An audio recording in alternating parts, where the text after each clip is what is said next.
ಕನ್ಯಾ ರಾಶಿ ಬಗ್ಗೆ ಮಾತಾಡ್ತೀವಿ. ಕನ್ಯಾಗೆ ಮದುವೆ ಆಗುತ್ತಾ ಇಲ್ಲ ಕನ್ಯಾದವರು ಹೇಗಿರ್ತಾರೆ ಅಂತ ಮಾಡೋಣ. ಕನ್ಯರಿಗೆ ಮನೆ ಕಟ್ತಾರೆ, ಗುದ್ದಿ ಪೂಜೆ, ಜಾಬ್ ಎಲ್ಲ ಸಿಗುತ್ತಾ. ಶನಿ ದೃಷ್ಟಿ ರಾಶಿ ಮೇಲೆ ಬೀಳ್ತೈತೆ. ಗುರು ದಶಮ ಸ್ಥಾನದಲ್ಲಿದ್ದಾನೆ. ಆದರೂ ಕೂಡ 6ನೇ ತಿಂಗಳಿಗೆ ಅವನು ಕಟಕ ರಾಶಿ ಉಚ್ಚ ಸ್ಥಾನವನ್ನು ಪಡ್ಕೊತಾನೆ. ಸಪ್ತಮಾಧಿಪತಿ ಆಗಿರುವಂಥ 4ನೇ ಮನಾಧಿಪತಿ ಆಗಿರುವಂಥ ದಶಮ ಸ್ಥಾನಾಧಿಪತಿ ಲಾಭಸ್ಥಾನಕ್ಕೆ ಬರೋದ್ರಿಂದ ಏನೆಲ್ಲ ಲಾಭವನ್ನು ಕೊಡ್ತಾವೆ.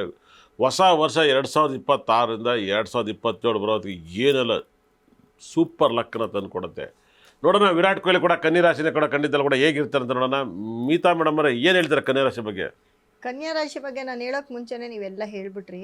ಸೊ ಕನ್ಯಾ ರಾಶಿ ಇಷ್ಟೆಲ್ಲ ಹೇಳ್ಬಿಟ್ಟು ನನಗೆ ಹೌದು, ಅಂದ್ರೆ ನೀವು ಹೇಳಿರೋ ಮಾತಲ್ಲಿ ಎಷ್ಟು ಪಾಸಿಟಿವ್ ಇತ್ತು ಅಂದ್ರೆ ಕನ್ಯಾ ರಾಶಿ ಅವರಿಗೆ ಸೂಪರ್ ಡೂಪರ್ ಅಂತ ಅವಾಗಲೇ ಗೊತ್ತಾಗೋಯ್ತು. ಹೌದಾ? ನಿಮ್ಮ ಸೂಪರ್ ಡೂಪರು. ನಾವು ನಿಮ್ಮನ್ನ ಮೀತವ್ರನ್ನ ಲೇಡಿ ಸೂಪರ್ ಸ್ಟಾರ್ ಅಸ್ಟ್ರಾಲಜಿ ಅಂತ ನಾವು ಕರಿತಾ ಇದ್ವಿ. 100% ಲೇಡಿ ಸೂಪರ್ ಸ್ಟಾರ್ ಅಸ್ಟ್ರಾಲಜಿ ಅಂತ ಕರೆದಿದ್ದೀವಿ.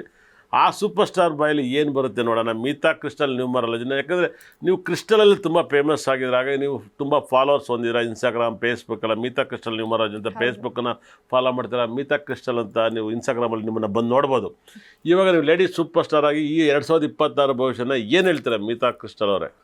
ನೋಡಿ, 2026 ಕನ್ಯಾ ರಾಶಿಯವ್ರಿಗೆ 2026 ಈಗಿಂದನೇ ಕನ್ಯಾ ರಾಶಿಯವ್ರಿಗೆ, ಯಾಕಂದರೆ ಗುರು ಬಂದು 4ನೇವನಾಗಿ ಮತ್ತು 8ನೇವನಾಗಿ ಅವರಿಗೆ 10ನೇ ಮನೇಲಿದ್ದಾನೆ. ಒಳ್ಳೆ ರಿಸಲ್ಟನ್ನು ಆಲ್ರೆಡಿ ಕೊಡ್ತಾ ಇದ್ದಾನೆ ಕನ್ಯಾ ರಾಶಿಯವ್ರಿಗೆ. ಕನ್ಯಾ ರಾಶಿಯವ್ರಿಗೆ ಯಾರಿಗೆಲ್ಲ ಮದುವೆ ಆಗಿಲ್ಲ, ಮಕ್ಕಳಾಗಿಲ್ಲ, ಆಲ್ರೆಡಿ ಆಗ್ತಾ ಬರ್ತಾ ಇದೆ.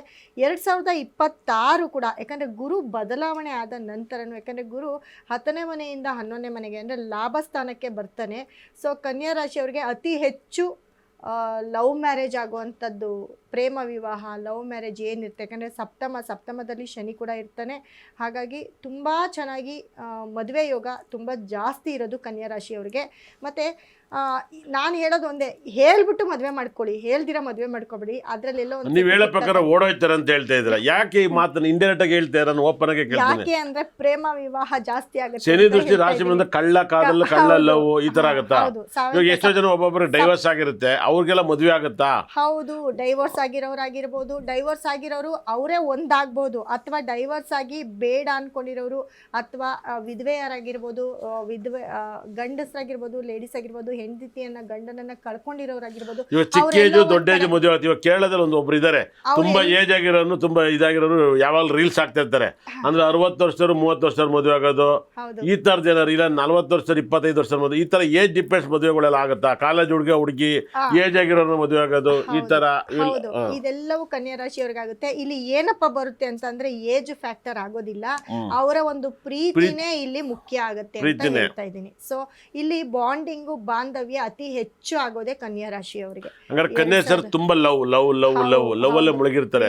ಪ್ರೇಮ ಆಗಿರ್ಬೋದು, ರಿಲೇಶನ್ಶಿಪ್ ಬಾಂಡಿಂಗ್ ಆಗಿರ್ಬೋದು, ಇವೆಲ್ಲವೂ ಕೂಡ ತುಂಬಾ ಚೆನ್ನಾಗಿ ನಿಭಾಯಿಸುವಂತ ರಾಶಿ ಕನ್ಯಾ ರಾಶಿಯವರಾಗಿ. ಕನ್ಯಾ ರಾಶಿ ಮನೆ ತಗೋತಾರ, ಅಪಾರ್ಟ್ಮೆಂಟ್ಸ್ ತಗೋತಾರ, ಮನೆ ಲೀಜಿ ತಗೋತಾರ, ಇಲ್ವಾ ವಾಹನವನ್ನ ಖರೀದಿ ಮಾಡ್ತಾರ. ಅತಿ ಹೆಚ್ಚು ಮನೆ ಗೋಲ್ಡ್ ಅಲ್ಲಿ ಯಾವುದು ಲಾಭವನ್ನು ತಂದ್ಕೊಡತ್ತೆ ನೋಡಿ? ಕನ್ಯಾ ರಾಶಿಯವ್ರಿಗೆ ಗುರು ಬದಲಾವಣೆ ಆದ ನಂತರನು, ಮತ್ತು ಇವಾಗ ಗುರು ಇರೋ ಮನೆಯಿಂದ ಬದಲಾವಣೆ ಆದ ನಂತರನು 6ನೇ ತಿಂಗಳಿಂದ 10ನೇ ತಿಂಗಳವರೆಗೂ ಕೂಡ ತುಂಬ ಚೆನ್ನಾಗಿರುತ್ತೆ. 10ನೇ ತಿಂಗಳ ನಂತರ ಯಾರೆಲ್ಲ ಎಜುಕೇಷನ್ ಮಾಡ್ತಿರ್ತೀರಾ, ಯಾರೆಲ್ಲ ಗೌರ್ಮೆಂಟ್ ಜಾಬ್ ಅಥವಾ ಗೌರ್ಮೆಂಟ್ ಕೆಲಸಕ್ಕೆ ಅಪ್ಲೈ ಮಾಡಿರ್ತೀರಾ, ಮತ್ತು ಹೆಚ್ಚೆಚ್ಚು ಹೈಯರ್ ಸ್ಟಡೀಸ್ ಮಾಡ್ತಿರ್ತೀರಾ, ಅವ್ರಿಗೆಲ್ಲರಿಗೂ ಕೂಡ ಪ್ಲಸ್ ಪಾಯಿಂಟ್ ಅಂದರೆ ಲಾಭವಾಗಿರ್ತೀರ ಗುರು ಸಿಂಹರಾಶಿಗೆ ಬಂದಾಗ.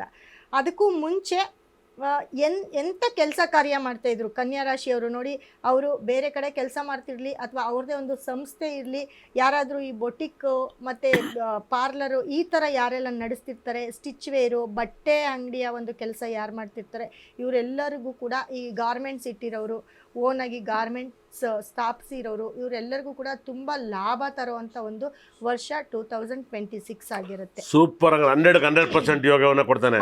ಹೌದು, ಅವರ ಲೈಫನ್ನೇ ಅವರು ಚೇಂಜ್ ಮಾಡ್ಕೊಳ್ತಾರಲ್ವಾ, ಅದೇ ಒಂದು ದೊಡ್ಡ ಯೋಗ ಅಂತ ಹೇಳ್ಬೋದು. ಮದುವೆ ಆಗದೆ ಇರೋರಿಗೆ ಮದುವೆ ಆಗುತ್ತೆ, ಮಕ್ಕಳಾಗದೆ ಇರೋರಿಗೆ ಮಕ್ಕಳು ಭಾಗ್ಯ ಬರುತ್ತೆ. ಮತ್ತು ಮುಖ್ಯವಾಗಿ ಏನಪ್ಪ ಅಂತಂದರೆ ತುಂಬ ಅಂದರೆ ತುಂಬ ಏಜ್ ಆಗಿರೋರು, ಮದುವೆ ಆಗದಿರ ಇರೋರು ಕೂಡ ಎಲ್ಲೋ ಒಂದು ಕಡೆ ಈ 2026ರಲ್ಲಿ ಅವರ ಲೈಫನ್ನು ಸೆಕ್ಯೂರ್ ಮಾಡ್ತಾರೆ.